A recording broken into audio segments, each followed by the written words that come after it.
କାନ୍ଦୁଥିଲେ ମା ଭଉଣୀ ଆଉ ସମ୍ପର୍କୀୟ।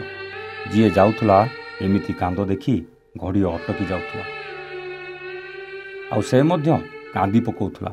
ଏଇ ଦେଖୁନାହାନ୍ତି କେମିତି ପାଖରେ ଠିଆ ହେଇଥିବା ଲୋକମାନେ ବି ନିଜ ଲୁହକୁ ଅଟକେଇ ପାରୁନାହାନ୍ତି। କେମିତି ଅଟକେଇ ପାରିବେ ଆଜ୍ଞା? ରଥରେ ଜଗାକୁ ଦର୍ଶନ କରିବାକୁ ଯାଉଥିବା ପଢ଼ିଲା ଝିଅଟା ସହିତ ଯେତେବେଳେ ଏମିତି ଘଟିବ କିଏ କ'ଣ ସହିପାରିବ? ସେ ତ ପୁଣି ମା।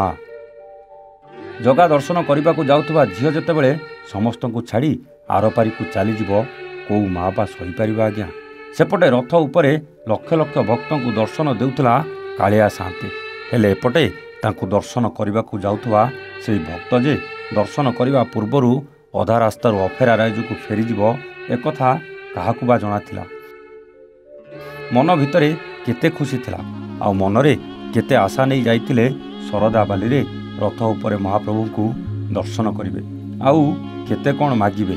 ହେଲେ ସେ କାଳିଆ ସାଆନ୍ତଟା କେତେ ଦଗାଦିଆ କେଜାଣି ତା ପାଖରେ ପହଞ୍ଚିବାକୁ ଦେଲାନି।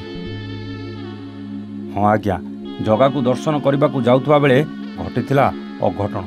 ସ୍କୁଟିରେ ପୁରୀ ଯାଉଥିଲା ବେଳେ 3 ଯୁବତୀଙ୍କ ଉପରେ ଚଢ଼ିଗଲା ବସ୍ ଆଉ ସେଇ ଜାଗାରେ ହିଁ ଚାଲିଗଲା ତିନି ଜଣଙ୍କ ଜୀବନ। ଖାଲି ଜଗା ଦର୍ଶନ ଅଧାରେ ରହିଲାନି ଆଜ୍ଞା, ପୁରା ପରିବାରକୁ ଦୁଃଖ ସାଗରରେ ଭସେଇ ଦେଇ ସବୁଦିନ ପାଇଁ ଆରପାରିକୁ ଚାଲିଗଲେ। ଆଉ ଏ ହେଉଛି ତା ପରର ଦୃଶ୍ୟ। କିଏ ନିଜ ବଢ଼ିଲା ଝିଅକୁ ହରେଇ କାନ୍ଦୁଛି ତ କିଏ ନିଜ ଭଉଣୀକୁ ହରେଇ କାନ୍ଦୁଛି। ହଁ ଆଜ୍ଞା, ପୁରୀକୁ ଜଗା ଦର୍ଶନ ପାଇଁ ସ୍କୁଟି ନେଇ ଯାଉଥିବା ଭୁବନେଶ୍ୱର ରିମଝିମ୍ ସାହୁ, କେନ୍ଦ୍ରାପଡ଼ାର 2 ଭଉଣୀ କାଜଲ ଦାସ ଓ ଏଲିନା ଦାସ ଉପରେ ପିପିଲି ନିକଟରେ ଏମାନଙ୍କ ଉପରେ ମାଡ଼ି ଯାଇଥିଲା ଆମ ବସ୍। ଘଟଣାସ୍ଥଳରେ 3 ଜଣଙ୍କର ଜୀବନ ଚାଲି ଯାଇଥିଲା। କିନ୍ତୁ ବସ୍ଟି ଦୁର୍ଘଟଣା ଘଟାଇ ସାରିବା ପରେ ଦ୍ରୁତ ଗତିରେ ଗାଡ଼ି ନେଇ ଫେରାର ହୋଇଯାଇଥିଲା ମୋ ବସ୍ର ଡ୍ରାଇଭର।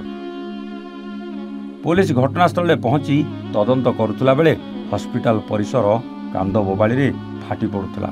ଏପଟେ ମାନ୍ୟବର ମୁଖ୍ୟମନ୍ତ୍ରୀ ଘଟଣାର ଦୁଃଖ ପ୍ରକାଶ କରିବା ସହିତ ମୃତକଙ୍କ ପରିବାରକୁ 4 ଲକ୍ଷ ଟଙ୍କା ସହାୟତା ଘୋଷଣା କରିଛନ୍ତି ସତ, ହେଲେ ବାପା ମାଙ୍କ ଆଖି ସାମ୍ନାରେ ନିଜ ଝିଅକୁ ହରେଇ ପରିବାର ପୁରା ଭାଙ୍ଗି ପଡ଼ିଛନ୍ତି।